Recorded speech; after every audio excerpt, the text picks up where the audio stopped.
कहानी की शुरुआत में हम बर्फ से ढके इलाके में एक पुलिस वैन को देखते हैं जिसमें कुछ खूंखार कैदियों को जेल ले जाया जा रहा होता है। बीच रास्ते में वैन गैस स्टेशन पर फ्यूल डलवाने के लिए रुकती है। तब कुछ कैदी कहते हैं कि हमें वॉशरूम जाना है। यह सुनकर गार्ड्स पहले तो उन्हें इजाजत नहीं देते, लेकिन फिर गार्ड्स सोचते हैं कि इस बर्फीले इलाके में ये लोग कहां तक भाग पाएंगे और अगर भाग भी गए तो जमा देने वाली सर्दी में ये लोग मारे जाएंगे। इसलिए गार्ड्स इन कैदियों को बाथरूम की तरफ ले जाते हैं। कुछ देर बाद सभी कैदी बाथरूम से होकर वापस वैन में बैठ जाते हैं, लेकिन तभी ऑफिसर देखता है कि एक कैदी जिसका नाम क्रेवन है वो वापस वैन में नहीं आया। और जब वो गार्ड वॉशरूम की तरफ जाता है तो वो देखता है कि क्रेवन नाम का वो कैदी वहीं पर खड़ा हुआ है। इसके बाद वो गार्ड क्रेवन को पकड़कर बाकी कैदियों के साथ जेल में लाता है और क्रेवन को सेल में बंद कर देते हैं। लेकिन यहाँ क्रेवन का रूम पार्टनर कहता है कि मुझे इस सेल में किसी और का आना पसंद नहीं। तब क्रेवन कहता है कि तुम टेंशन मत लो, वैसे भी मैं यहाँ कुछ दिन ही रहूंगा। अब जेल में क्रेवन की पहली रात तो गुजर जाती है और अगली सुबह क्रेवन जब एक्सरसाइज कर रहा होता है तो यहाँ के जो पुराने कैदी होते हैं वो क्रेवन को हल्के में लेकर उस पर हमला कर देते हैं। पर यहाँ क्रेवन उन दो कैदियों को अपना असली चेहरा दिखाता है और उन्हें पीट पीट कर उनका बुरा हाल कर देता है। अब जेल में दो कैदियों को मारने की वजह से गार्ड्स क्रेवन को पकड़कर उसे जेल के वार्डन के पास ले जाते हैं जिसका नाम साइमन है। साइमन क्रेवन से कहता है कि मैंने सुना है कि तुमने यहाँ दो कैदियों को मारा है। चलो ठीक है, आज तुमने ये सब कर दिया, लेकिन दोबारा इस तरह की गलती नहीं करना और अगर यहाँ रहना है तो तुम्हें डिसिप्लिन से रहना होगा, नहीं तो मुझे तुम्हें सुधारने का तरीका आता है। क्रेवन चुपचाप खड़ा होकर उसकी बातें सुन रहा होता है और तभी उसकी नजर जमीन पर पड़े एक शेर पर जाती है जिसे मारकर उसका कालीन बना दिया गया था। ये देखकर क्रेवन को काफी बुरा लगता है। तब वार्डन पूछता है कि तुम इससे पहले क्या करते थे और यहाँ कैसे आए, जिस पर क्रेवन जवाब देता है कि मैं एक हंटर हूँ और तुम जैसे लोगों का शिकार करता हूँ। ये कहते ही क्रेवन वार्डन पर हमला कर देता है और उसके गले पर चाकू से कई बार वार करके उसे मार डालता है। इसके बाद क्रेवन यहाँ से भागने लगता है और वह एक जानवर की तरह खोदते हुए दीवार से चिपक कर ऊपर छत पर चढ़ जाता है। यहाँ हमें पता चलता है कि क्रेवन कोई आम इंसान नहीं है, बल्कि उसके पास सुपर नेचुरल पावर्स हैं। इस दौरान गार्ड्स उस पर गोलियां भी चलाते हैं, लेकिन क्रेवन बड़ी आसानी से गोलियों से खुद को बचाकर जेल से बाहर निकल आता है। जेल के बाहर पहले से उसका एक साथी प्लेन लेकर उसका इंतजार कर रहा होता है और प्लेन में आते ही क्रेवन माइक लगाकर किसी से कहता है कि मैंने साइमन को मार डाला। और यहाँ हमें पता चलता है कि क्रेवन कोई कैदी नहीं था, बल्कि वह जानबूझकर एक कैदी के बदले जेल में आया था ताकि जेल का वार्डन जिसका नाम साइमन है उसे मार सके, और उसने अपना काम पूरा कर दिया। अब कहानी यहाँ से जाती है फ्लैशबैक में, यानी कि 16 साल पीछे, जहाँ पर क्रेवन अपने छोटे भाई डिमिट्री के साथ होता है। कुछ देर बाद इन दोनों को स्कूल से लेने के लिए इनके डैड निकोलाई आते हैं। निकोलाई एक बहुत ही अमीर और पावरफुल इंसान है जो इलीगल तरीके से जानवरों को मारकर उनके खाल बेचता है। रास्ते में निकोलाई अपने बेटों से कहता है कि आज तुम्हारी मॉम की डेथ हुई है। उनकी दिमागी हालत ठीक नहीं थी और उन्होंने खुद अपनी जिंदगी का खात्मा कर दिया। ये सुनकर दोनों भाइयों को काफी दुख होता है, पर क्रेवन अपनी माँ की मौत का जिम्मेदार अपने पिता को मानता है, क्योंकि बिजनेस के चलते उन्होंने कभी अपने परिवार को टाइम नहीं दिया। इसलिए आज इनकी माँ इनके बीच जिंदा नहीं है। यहाँ इन दो भाइयों को लग रहा था कि अब वो अपनी माँ के फ्यूनरल में जाएंगे, लेकिन बेरहम निकोलाई अपने बेटों को उनकी माँ के फ्यूनरल पर ले जाने के बजाय जंगल में शिकार के लिए ले जाता है और वहां ये लोग एक बहुत ही खूंखार शेर जिसका नाम जार शेर है उसे ढूंढने लगते हैं। दूसरी तरफ हमें एक लड़की को दिखाया जाता है जिसका नाम कलिप्सो है। वह अपनी ग्रैंड मदर के साथ होती है। कलिप्सो की ग्रैंड माँ जंगल के आदिवासी लोगों की फैमिली से बिलोंग करती थी और यहाँ वह कलिप्सो को कुछ कार्ड्स और एक छोटी सी बोतल में एक सीरम देती है। कलिप्सो की ग्रैंड माँ उससे कहती है कि इस सीरम को कोई आम सीरम मत समझना, ये एक बहुत ही पावरफुल सीरम है जो हमारे परिवार की कई पीढ़ियों से चलता आ रहा है। ये सीरम किसी भी जख्म को भर सकता है, यहाँ तक कि इस सीरम से किसी की जान भी बचाई जा सकती है। वहीं क्रेवन के पिता अभी तक जार शेर को ढूंढने में लगे हुए थे और तभी निकोलाई के पास एक आदमी आता है जिसका नाम अलेक्सी है। अलेक्सी भी एक शिकारी है जो निकोलाई से कहता है कि मैं चाहता हूँ कि हम दोनों पार्टनरशिप कर लें और मिलकर शिकार किया करें। ये सुनकर निकोलाई मुस्कुराता है और कहता है कि शिकार और वो भी तुम्हारे साथ, ऐसा कभी नहीं हो सकता क्योंकि तुम अभी मेरे लेवल के शिकारी नहीं हो। निकोलाई उसकी बेइज्जती करते हुए कहता है कि इस दुनिया में तुम्हारा कोई वजूद नहीं है। तुम जैसे लोग बिना किसी मकसद के इस दुनिया में रह रहे हैं और अगर मैंने तुम जैसे लोगों के साथ हाथ मिला लिया तो तुम्हारी वजह से मेरी इमेज खराब हो जाएगी। ये सब बुरा भला कहकर निकोलाई अलेक्सी को यहाँ से भगा देता है। अलेक्सी अपनी इस बेइज्जती से निकोलाई पर काफी गुस्सा हो जाता है और चुपचाप वहाँ से चला जाता है, लेकिन उसकी आंखों में निकोलाई के लिए उभरती हुई नफरत हमें साफ दिखाई देने लगती है। वहीं क्रेवन और उसका भाई बातें करते करते अपने ग्रुप से काफी दूर जंगल में आ जाते हैं और तभी उनके सामने इस जंगल का राजा जार शेर आ जाता है। क्रेवन अपने भाई को प्रोटेक्ट करते हुए सीधा जार शेर पर बंदूक तान देता है। जार शेर बहुत ही ज्यादा खूंखार दिख रहा था। अब इससे पहले कि क्रेवन उसे शूट कर पाता तभी जार शेर उस पर हमला कर देता है और उसे बुरी तरह से अपने पंजों में जकड़ लेता है। अपने बेटों की चिल्लाने की आवाज सुनकर निकोलाई भी वहां पहुंच जाता है और वो शेर पर गोलियां चलाते हैं, जिससे कुछ गोलियां शेर को लग जाती हैं। अब शेर खुद को बचाते हुए वहां से जाने लगता है और अपने साथ ग्रेवन को भी दूर ले जाता है। वहीं हम कैलिप्सो को देखते हैं जो अपने पेरेंट्स के साथ जंगल का नजारा देखने आई थी और तभी उसे दूर जंगल में क्रेवन और वो जार शेर दिखाई देते हैं। अब कैलिप्सो क्रेवन की जान बचाने के लिए उसके पास आती है। कैलिप्सो को देखकर जार शेर वहां से चला जाता है, लेकिन जाते हुए उस जार शेर के खून का एक बूंद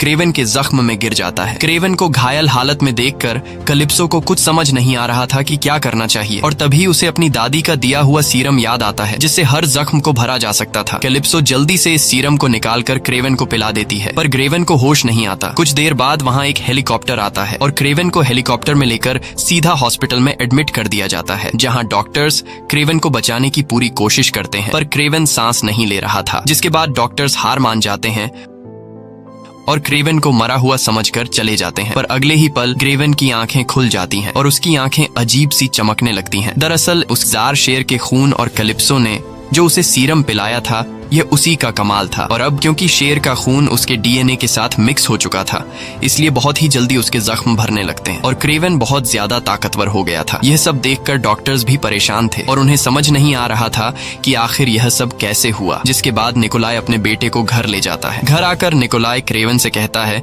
कि तुमने बहुत बहादुरी से उस शेर का मुकाबला किया, तुम बहुत ही बहादुर हो और एक दिन तुम्हें मेरा सारा बिजनेस संभालना है। इसके बाद निकोलाई उसे उस जार शेर का कटा हुआ सिर दिखाता है जिसने उसे घायल किया था। शेर का कटा हुआ सिर देखकर क्रेवन को बिल्कुल भी अच्छा नहीं लगता। यहाँ हम देखते हैं कि क्रेवन में बदलाव आने लगे हैं। जहाँ पहले वो खुद जानवरों का शिकार किया करता था, अब उसे बेजुबान जानवरों को मारना बुरा लगता है। दरअसल ये सब इसलिए हो रहा है क्योंकि अब क्रेवन में एक शेर का डीएनए है और वो खुद को जानवरों का रक्षक समझता है। वो गुस्से से अपने पिता से कहता है कि तुमने उस शेर को क्यों मारा। ये कहकर वो वहाँ से चला जाता है और जैसे ही रात होती है तो क्रेवन अपना सामान पैक करके घर छोड़कर जंगल में जाने का फैसला करता है।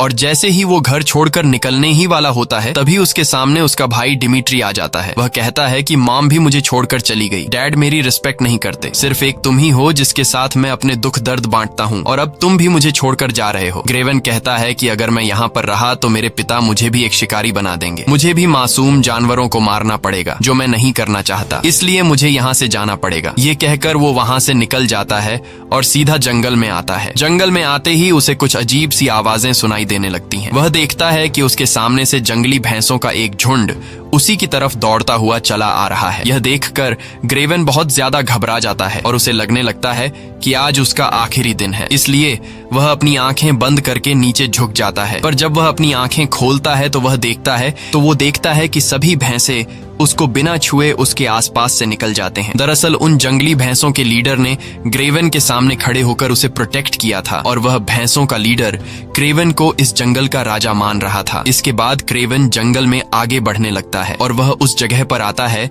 जहाँ पर वह हमेशा अपनी माँ के साथ आया करता था। क्रेवन अब यहीं पर रहना शुरू कर देता है। क्रेवन को धीरे धीरे पता चलता है कि अब उसके अंदर बहुत सारी शक्तियां आ चुकी हैं और ये इसीलिए हुआ है क्योंकि लायन का डीएनए उसके शरीर में आ चुका है। और एक दिन जब उसे बहुत ज्यादा भूख लगती है तो वह एक हिरण का शिकार करता है और यहाँ पर हम क्रेवन की शक्तियां देखते हैं। वह एक शेर की तरह दौड़ रहा होता है और एक टाइगर की तरह बहुत ऊंची ऊंची जंप कर रहा होता है जो कोई आम इंसान नहीं कर सकता। एक दिन उसे गोली चलने की आवाज आती है जिसे सुनकर वह जल्दी से पेड़ के ऊपर चढ़ जाता है, जहां उसे कई किलोमीटर दूर दो शिकारी दिखाई देते हैं जो जंगली भैंसों को मार रहे थे। यह देखकर क्रेवन काफी गुस्सा हो जाता है और वह बहुत तेज रफ्तार से दौड़कर वहां पहुंचता है, लेकिन अब काफी देर हो चुकी थी क्योंकि उन दो शिकारियों ने कई सारी भैंसों को मार डाला था। क्रेवन उन दो शिकारियों से कहता है कि अब तक तुमने जितने जानवरों को मारा है उसके लिए मैं तुम्हें माफ कर दूंगा, पर आज के बाद अगर तुमने यहाँ पर किसी भी जानवर को मारा तो मैं तुम्हें नहीं छोड़ूंगा। यह सुनकर वे शिकारी हंस पड़ते हैं और क्रेवन का मजाक उड़ाते हुए उस पर बंदूक तान देते हैं, लेकिन उन्हें पता नहीं था कि वे किससे पंगा ले रहे हैं। क्रेवन बिजली की रफ्तार की तरह उन पर टूट पड़ता है और उन दोनों शिकारियों को मार डालता है। और यहीं से कहानी फिर से प्रेजेंट में आती है, जहाँ पर क्रेवन जेल के वार्डन को मारकर उसी जंगल में वापस आ चुका है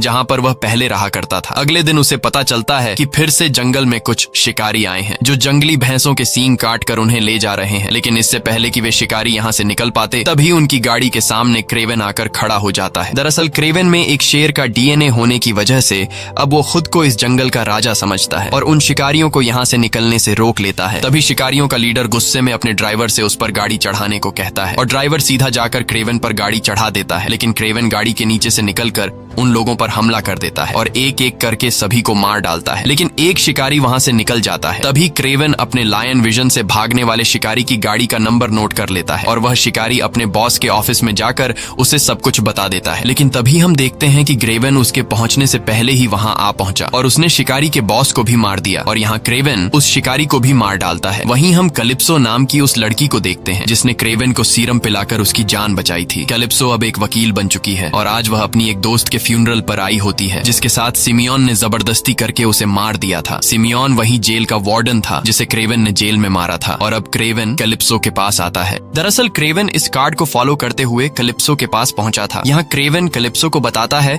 कि मैं वही इंसान हूँ जिसकी तुमने एक बार जंगल में जान बचाई थी। कैलिप्सो क्रेवन को जिंदा देखकर काफी खुश होती है और क्रेवन कैलिप्सो को बताता है कि मैंने तुम्हारी दोस्त के कातिल से बदला ले लिया है, मैंने जेल में जाकर उसे मार दिया। ये सुनकर कैलिप्सो को उसकी बात पर यकीन नहीं आता और जब वह घर आकर इंटरनेट पर चेक करती है तो उसे पता चलता है कि जेल में साइमन को किसी ने मार दिया, जिसे लोग हंटर के नाम से जानते हैं, जो बुरे लोगों का शिकार करता है। और अब जाकर उसे क्रेवन की बातों पर यकीन आ जाता है। इसलिए अगले दिन वह क्रेवन से मिलती है। क्रेवन उससे कहता है कि तुमने मेरी जान बचाई थी और मुझे समझ नहीं आ रहा था कि तुम्हारी इस मदद का शुक्रिया मैं कैसे अदा करूं। और जब मुझे पता चला कि तुम्हारी एक दोस्त को साइमन नाम के एक आदमी ने मार डाला है जिसे तुम अरेस्ट करना चाहती थी, लेकिन उसका ना कानून कुछ बिगाड़ सका और ना ही तुम कुछ बिगाड़ सकती थी, और वो तुम्हारी दोस्त को मारने के बाद भी आजाद घूम रहा था, तब मुझे तुम्हारी मदद के बदले उसे मारना अच्छा लगा। ये सुनकर कैलिप्सो कहती है कि मैं एक वकील हूँ और मैं ऐसा बिल्कुल भी नहीं चाहती थी कि तुम उसे मार डालो, लेकिन तुमने उसे मारकर अच्छा ही किया, क्योंकि आगे वह और भी मासूम लड़कियों के साथ गलत करने वाला था। तब क्रेवन उससे कहता है कि तुम एक वकील हो, तुम्हारे पास बहुत से ऐसे वांटेड लोगों की लिस्ट है जिन्हें कानून भी अरेस्ट नहीं कर सकता, इसलिए मैं चाहता हूँ कि तुम मुझे उन लोगों के नाम दो और मैं एक एक करके उन लोगों को मार डालूंगा। कैलिप्सो उसका साथ देने के लिए तैयार तो हो जाती है, पर वह कहती है कि इससे तुम्हारी जान को खतरा पड़ सकता है। वहीं दूसरी तरफ हमें उस शिकारी को दिखाया जाता है जिसका नाम अलेक्सी है। ये वही शिकारी है जो कभी क्रेवन के पिता के पास आया था। उसने क्रेवन के पिता से कहा था कि हम दोनों मिलकर शिकार करते हैं, लेकिन क्रेवन के पिता ने उसकी बेइज्जती करते हुए इनकार कर दिया। और अब अलेक्सी का एक आदमी उसे बताता है कि क्रेवन नाम का एक आदमी है जो शिकारियों को मार रहा है। यह सुनकर अलेक्सी समझ जाता है कि अगर क्रेवन को रास्ते से नहीं हटाया गया तो एक दिन वह मुझे भी मार डालेगा। इसलिए अलेक्सी कुछ ऐसे लोगों के पास जाता है जिनके लीडर को क्रेवन ने मार डाला था। वो उनसे कहता है कि तुम्हारा लीडर मारा जा चुका है और अब तुम्हारा बिजनेस बिल्कुल बंद पड़ा है, इसलिए अगर तुम लोग मुझे अपने बॉस की जगह दे दो तो तुम लोगों का बिजनेस फिर से स्टार्ट हो जाएगा। यह सुनकर कुछ लोग गुस्सा हो जाते हैं और अलेक्सी पर गोलियां चलाने लगते हैं, लेकिन यहाँ हम देखते हैं कि अलेक्सी पर गोलियों का असर ही नहीं हो रहा और गोलियां उसकी बॉडी के आर पार जाने के बजाय उसकी बॉडी गोलियों को रोक देती है। दरअसल अलेक्सी के पास अब एक ऐसी पावर आ गई है जिससे वह खुद को एक राइनो में बदल सकता है, और राइनो में बदलने के बाद उसकी बॉडी इतनी मजबूत हो जाती है कि बंदूक की गोली उसका कुछ भी नहीं बिगाड़ पाती। वहीं अलेक्सी का शूटर भी यहीं छिपा होता है और जैसे ही वे लोग अलेक्सी को फिर से शूट करने वाले होते हैं तभी अलेक्सी का शूटर उन सभी लोगों को मार देता है जो उसे अपना लीडर नहीं मानना चाहते थे। अब यहाँ सिर्फ एक ही आदमी बचा होता है और वह ये सब देखकर डर के मारे तुरंत अलेक्सी को अपना लीडर मान लेता है। अलेक्सी को आज भी उस दिन की बेइज्जती याद थी जब वह निकोलाई के पास आया था और उसने पार्टनर बनने की पेशकश की थी, लेकिन निकोलाई ने मना कर दिया था। और अब अलेक्सी निकोलाई से अपना बदला लेने के लिए इस आदमी को निकोलाई के पास भेजता है। निकोलाई को लगा कि यह आदमी मुझसे बिजनेस डील करने आया है, लेकिन जल्द ही निकोलाई को पता चल जाता है कि यह आदमी अलेक्सी के साथ मिला हुआ है और यहाँ मुझे मारने के लिए आया है। ये सब पता चलते ही निकोलाई अपने गार्ड से इन लोगों को शूट करने का ऑर्डर दे देता है और इनके बीच काफी देर तक गोलीबारी शुरू हो जाती है। गोलियों की आवाज सुनकर निकोलाई का छोटा बेटा डिमिट्री एक टेबल के नीचे छिप जाता है और निकोलाई वहां पर मौजूद अपने सभी दुश्मनों को मार डालता है। निकोलाई जब अपने बेटे डिमिट्री को देखता है कि वह डर के मारे एक टेबल के नीचे छिपा है, यह देखकर निकोलाई को काफी गुस्सा आता है और वह डिमिट्री को नीचे गिराकर उससे काफी बुरा भला कहता है और कहता है कि तुम जैसा बुजदिल बेटा मेरा ना होता तो अच्छा होता। वहीं हम अलेक्सी को देखते हैं जिसे पता चल गया होता है कि निकोलाई ने उसके आदमी को मार डाला। यह सुनकर अलेक्सी गुस्से से चीख पड़ता जाता है। वहीं एक आदमी अलेक्सी को क्रेवन की वीडियो दिखाता है और कहता है कि यह वही आदमी है जो शिकारियों को मार रहा है। क्रेवन को देखकर अलेक्सी उसे पहचान लेता है और अपना एक आदमी क्रेवन को मारने के काम पर लगा देता है। वहीं हम क्रेवन को देखते हैं जो अपने भाई से मिलने के लिए आता है क्योंकि आज उसका बर्थडे था। इसी बीच उनके फादर निकोलाई भी वहाँ पहुँच जाते हैं और वह क्रेवन से कहता है कि जंगल में भटकने से अच्छा है कि तुम वापस घर लौट आओ और मैं चाहता हूँ कि तुम मेरे बिजनेस को संभालो क्योंकि मेरे मरने के बाद यह सब कुछ तुम्हारा होने वाला है। लेकिन क्रेवन साफ साफ इनकार कर देता है। बातें करते करते उन्हें आधी रात हो जाती है, इसलिए क्रेवन अपने भाई को उसके रूम तक छोड़ने के लिए आता है और जैसे ही क्रेवन वहाँ से जाने लगता है तभी डिमिट्री उसे रोक लेता है और कहता है कि तुम भी आज यहीं मेरे रूम में सो जाओ। क्रेवन अपने छोटे भाई से बहुत ज्यादा प्यार करता था, इसलिए वह अपने छोटे भाई की बात मानते हुए सोफे पर सो जाता है। लेकिन जंगल में सोने वाले इंसान को सोफे पर कहाँ नींद आने वाली थी, इसलिए वह बाहर गार्डन में जाकर सो जाता है और अगली सुबह जब वह अपने भाई के कमरे में जाता है तो देखता है कि वहाँ उसका भाई नहीं है और बेडशीट पर खून के निशान होते हैं। दरअसल कुछ लोग उसके भाई को किडनैप करके अपने साथ ले जा रहे होते हैं। क्रेवन दौड़ते हुए बैल्कनी में आता है और ऊपर बैल्कनी से नीचे अपने छोटे भाई को देख लेता है जिसे कुछ लोग गाड़ी में किडनैप करके ले जा रहे थे। अब अपने भाई को बचाने के लिए क्रेवन बिल्डिंग के शीशे से होते हुए नीचे कूदता है और उस गाड़ी के पीछे तेजी से दौड़ता है। लेकिन गाड़ी की रफ्तार काफी तेज थी, पर क्रेवन भी हार नहीं मानता और काफी दूर तक उस गाड़ी का पीछा करता है। लेकिन आखिर में वे लोग क्रेवन के भाई को लेकर एक हेलीकॉप्टर में बैठ जाते हैं। तब भी क्रेवन उनसे अपने भाई को छुड़ाने की कोशिश करता है, लेकिन वह अपने भाई को बचाने में नाकाम हो जाता है। अब अपने भाई को ढूंढने के लिए क्रेवन सीधा कैलिप्सो के पास जाता है और कैलिप्सो से उसे पता चलता है कि उसके भाई को एक टर्किश आदमी ने किडनैप किया है। साथ ही उसे पता चलता है कि जिन लोगों ने उसके भाई को किडनैप किया है उन्होंने $20 मिलियन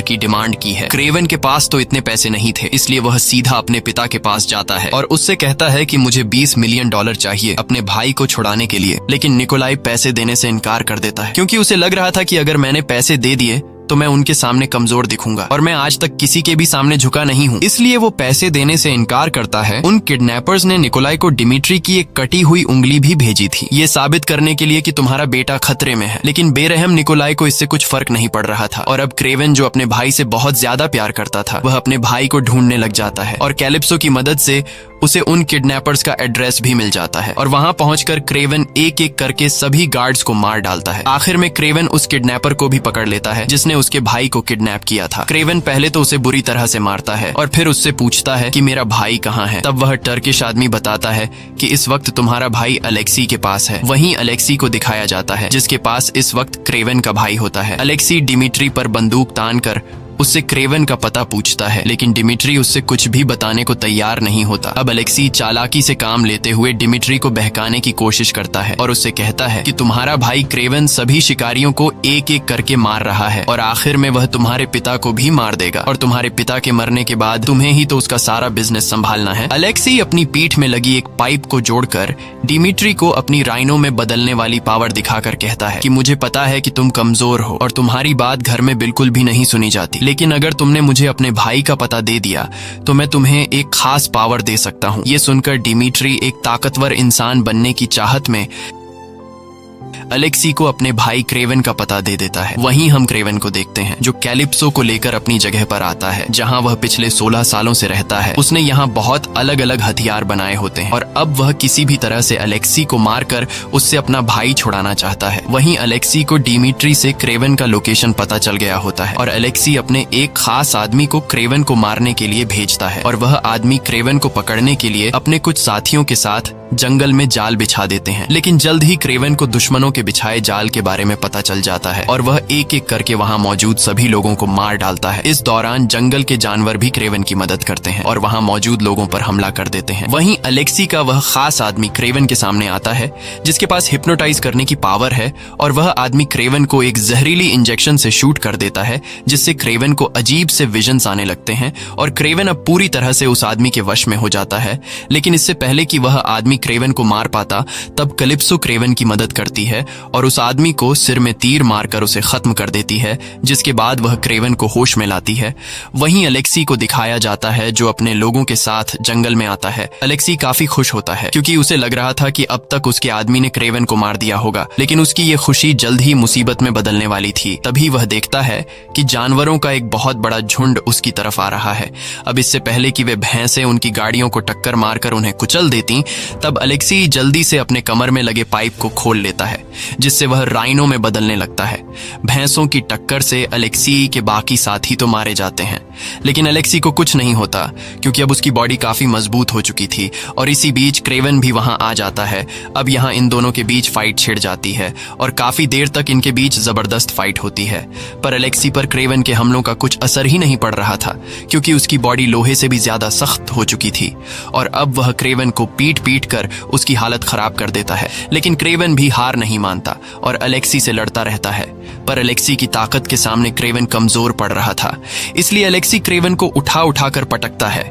लेकिन यहाँ क्रेवन समझदारी से काम लेते हुए अलेक्सी को रस्सी में फंसाकर उस रस्सी को जंगली भैंसों के बीच फेंक देता है, जिससे अलेक्सी खींचते हुए भैंसों के बीच गिर जाता है और वे भैंसे उसके ऊपर चढ़कर उसे बुरी तरह घायल कर देते हैं। अब अलेक्सी थोड़ा बहुत कमजोर हो चुका था और यहाँ क्रेवन को पता चल जाता है कि अलेक्सी अपने पेट में लगे ट्यूब की वजह से राइनो में बदल रहा है। ये पता चलते ही क्रेवन सीधा जाकर एक लोहे की रॉड से अलेक्सी के ट्यूब वाली जगह पर वार करता है, जिससे अलेक्सी दर्द से चिल्ला पड़ता है और उसके मुंह से खून आने लगता है और फाइनली अलेक्सी की मौत हो जाती है। वहीं क्रेवन का भाई डिमिट्री भी आ जाता है। इसके बाद क्रेवन सीधा अपने डैड निकोलाई के पास जाता है और क्रेवन अपने डैड निकोलाई से कहता है कि मैं जानता हूं कि तुमने मेरी वीडियो अलेक्सी को दी थी। तब निकोलाई कहता है कि मैं पहले से जानता था कि तुम सभी शिकारियों को मार रहे हो और मेरे बिजनेस का सबसे बड़ा दुश्मन अलेक्सी था, लेकिन मैं उसका कुछ भी नहीं बिगाड़ पा रहा था। इसलिए मैंने प्लानिंग करके अलेक्सी को बेवकूफ बनाकर उससे तुम्हारे भाई को किडनैप करवाया और साथ ही उसे तुम्हारी वीडियो देकर ये दिखाया कि तुम सभी शिकारियों को मार रहे हो और तुम उसके लिए खतरा हो। मुझे पता था कि तुम अपने भाई को बचाते हुए उसे मार डालोगे और तुमने ऐसा कर भी दिया। तुमने आज मेरे सबसे बड़े दुश्मन को रास्ते से हटा दिया। ये सब सुनकर क्रेवन को काफी गुस्सा आता है क्योंकि वह अब तक अपने डैड के बनाए हुए प्लान पर खेल रहा था। क्रेवन कहता है, चलो ठीक है, जो कुछ भी हुआ ठीक हुआ, लेकिन अब मैंने जानवरों का शिकार करने वाले सभी शिकारियों को खत्म कर दिया है। अब मेरी लिस्ट में सिर्फ तुम्हारा नाम बचा है। मैं चाहता हूँ कि तुम ये काम छोड़ दो। लेकिन निकोलाई कहता है कि मैं ये काम नहीं छोड़ सकता। मैं बचपन से एक शिकारी हूँ